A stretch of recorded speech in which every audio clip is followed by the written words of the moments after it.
been to Italy many, many times and Rome twice. And I'm here just for like 36 hours. So I'm gonna show you all the things that I think you can do in 36 hours in Rome in a very tight time frame. Now, I will caveat this that I'm going to walk most places except for when I have to go to the Coliseum. But other than that, I'm gonna try to do all of this walking so you can see that it's totally manageable to do all of these things in a very short period of time.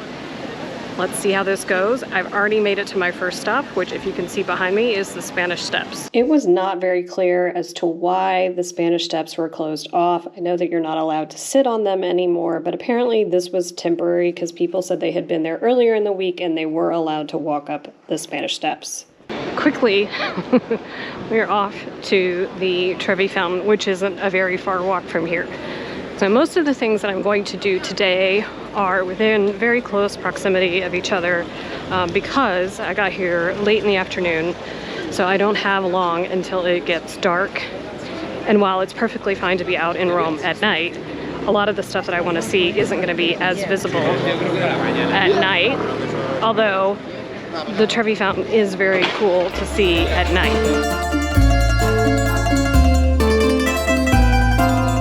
And less than a 10-minute walk, you are here.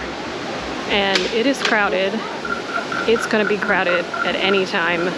Unless you come probably super early in the morning, it will be crowded.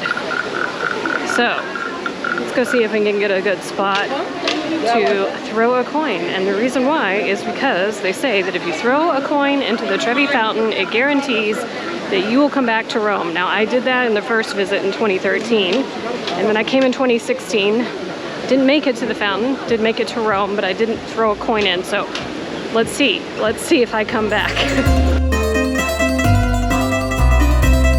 Let's see, they have it all blocked off, so it's hard to make it into the fountain now. I got really close. The Trevi Fountain also had a barricade around it, which is not normal. I'm not really sure of the story, but this is not normal, so if you come here, hopefully this won't be the case for you.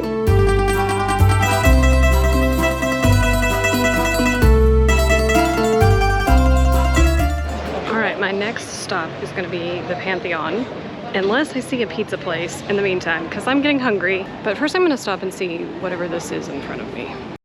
But one thing I do want to say is if you see something along your travels in Rome, walking, stop and see what it is, because you may not find it on your way back because you'll probably come a completely different way back home. So I'm going to stop and see what this is. I may or may not go inside, but wow, isn't this building impressive? It's a church. I think I'm going to go inside. All right, it is a stunning church. It's huge. It doesn't say that I can't film or take photographs. I checked. Look at the ceiling. So is the Church of St. Ignatius. It's a Jesuit church. The building started in 1626 and didn't finish until 1685. It was open to the public before it was completely finished, but you can see why it took so long. All of the walls are covered in marble, and many of the sculptures are also marble. And I have been to Rome twice and never seen this before. So while I'm on a strict schedule, don't do that to yourself. Make time to stop and see things that might catch your interest, because you might run across a church that was built in 1626. We are getting close to the Pantheon, and this was the thing that I really needed to come and do before it gets dark, because it closes at like 6 o'clock, I think, and it is almost 4.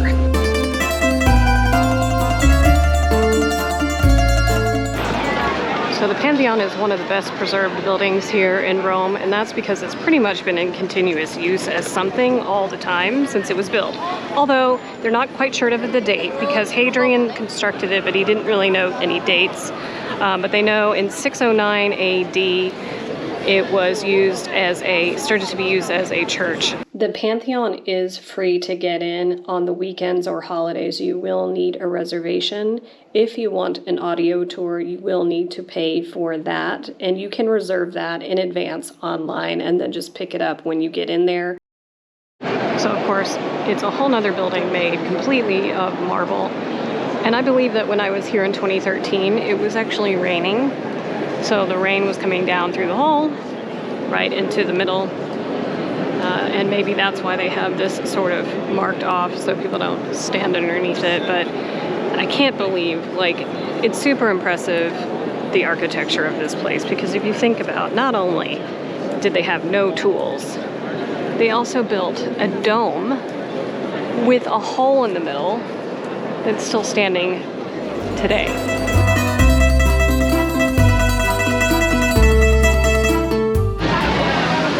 And we have now made it to Piazza Navona.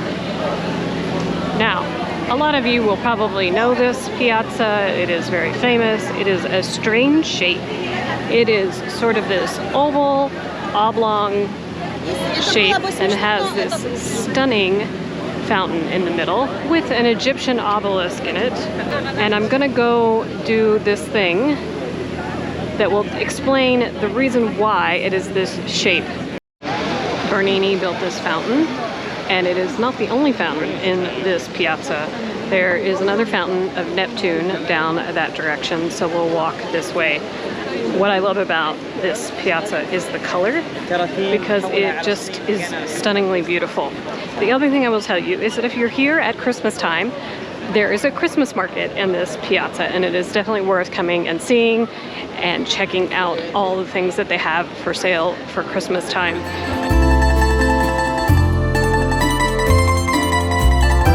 Over here, hidden behind a restaurant, is where I'm going. It's called the Stadio di Domizano. I think I'm saying that correctly. And it is because the below ground is an ancient stadium, athletic stadium, and that is why the piazza is this strange shape. Keep walking past the gate because they've closed that entrance and you have to go in this other entrance. It looks like the entrance is now in this souvenir shop, so we'll go in here.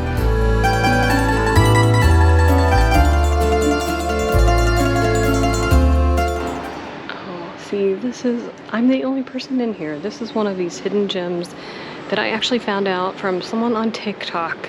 Look at this, it is stunning. The stadium was built by Emperor Domitian, and it does come from the Greek word stadion, and the distance around was 180 meters long. They estimate that this stadium could hold up to 30,000 people. I think this really gives you an idea of how big it is, or how big it would have been. It is quite large, and this is just a small section that they've uncovered. And over the brick would have been plaster. You can kind of see some there. Very cool. Now, more of it is behind this wall, which they obviously have not excavated. So I don't know if they ever will, because I think there's a whole building above it. But it was even supporting for like earthquake shocks. So they had built in specific things into the brick to make sure it would withstand earthquakes. This would have been the main entrance to the stadium, and you can see the travertine and the bricks together. The travertine apparently was added later. But you can also see, what's really interesting is you can also see how far below ground we are.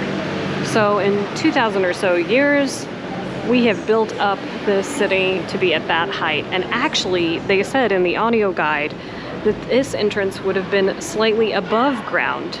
So this isn't even like ground level in ancient Rome.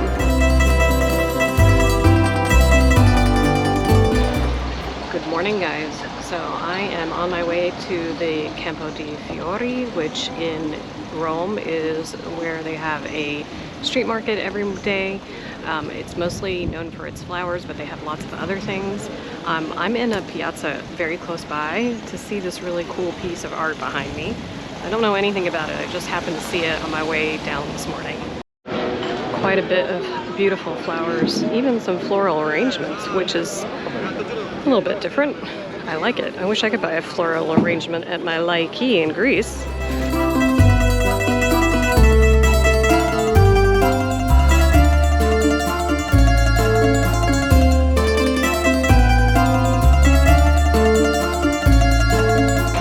Mentioned, I'm now going on a tour of the Coliseum, and some of you are probably thinking to yourself, Tiffany, you don't normally do tours, so what's the deal? Well, so I'm doing this tour with City Wonders, and part of the reason I'm doing this tour is because there's a long line to get into the Coliseum. And so if you don't have tickets in advance, you're gonna have to stand in that long line. And then if you just buy a regular ticket, you're just gonna walk around and hope that the signs are good. So, and the other reason specifically to do this tour is because I'm doing the one that includes the underground, which was where the gladiators would prep and get ready before going out into the Coliseum. And this is something I highly recommend that you do for any of the big attractions here in Rome. I will link to City Wonders down in the description box, and they have tours, lots of different tours for each attraction here in Rome. I am getting this tour for free in exchange, but of course, my views on this are always my own. I'm sure it's gonna be great though.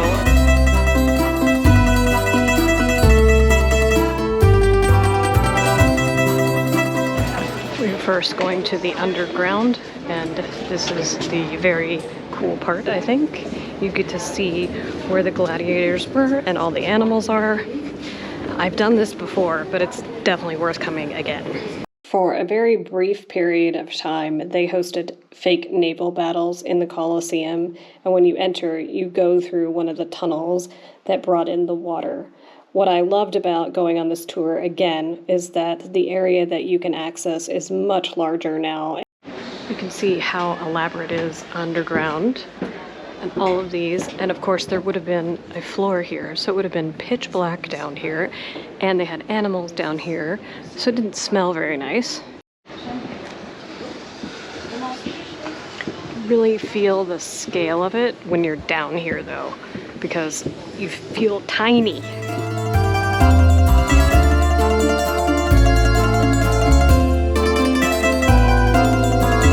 We are now on the second floor. It was a little bit steep to get up here, and you used to be able to go up to the third floor, but not anymore. The original floor.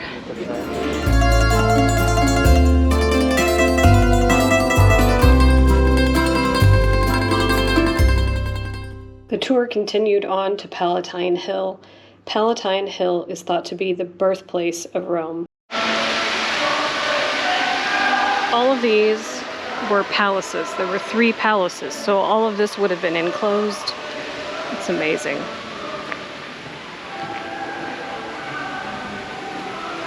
The other great thing about going to Palatine Hill is you get great views of Circus Maximus and also the Roman Forum, and this is where the tour ends, but you have access to it so you can explore it as much as you want after the tour.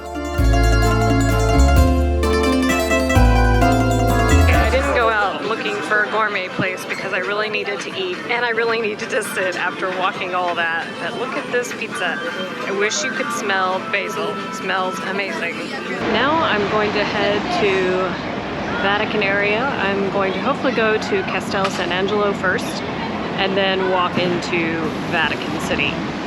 I made a quick stop at my hotel so I could charge my phone and change my shoes, because I have found that when your feet hurt, like mine do, it's good to change your shoes. I have made it to Castel San Angelo. It is not that far from Vatican City, so you can easily do these 2 things really close together. I'm doing this first because this has a closing time, whereas Vatican City does not. The Castel San Angelo was originally built as the tomb of the Emperor Hadrian in 135 AD. Eventually, it became a fortress, and then it became a pope's residence, and then a prison, and now it is a museum. And it makes it one of the most interesting structures in all of Rome. If you come all the way to the top, this is the view that you get. Here's the Vatican. And there it is. Technically, Vatican City is another country. So if you come to Rome, you can go visit another country. Some of you may be wondering why I didn't come and do the Vatican museums. And that is because that tour also takes several hours. I have done it before.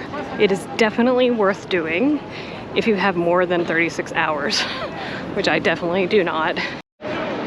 This might be the least crowded I've ever seen St. Peter's Square. Obviously, when it came at Christmas, it was packed. And then when I came here before, it was in the middle of the summer, so lots and lots of people, but look how beautiful it is, all lit up at night. When I came, it was dark, so it wasn't quite as nice, but here at sunset, it's stunning. My recommendations for Vatican City are that you come at Christmas and that you come at night, because this is stunning. And because it's not the high season, there's no one here. So if you're here and it's not summer, then this place is pretty empty. It looks like it is about 6:30. Now granted, it will be a little bit lighter once the time change happens. So if you're coming after the end of March, then you were gonna wanna come a little bit later in the evening, nearer to sunset, as you saw earlier. I've come to this restaurant across the street from my hotel because it looked interesting from the outside and it had decent reviews online. And they're having live music of American music. I think it's hilarious. Okay, it looks fabulous. Let's see how it tastes. That was really good, actually, and it's this really nondescript place that's attached to a church. Music was okay. Just strange to hear American music in a Italian restaurant. Anyway, I'm going to go to bed now because I have to catch a train tomorrow morning. Back on the train this morning, so that means my time in Rome is up. I hope you enjoyed this quick 36 hours in Rome. Thanks so much for watching, guys, and I'll see you in the next video.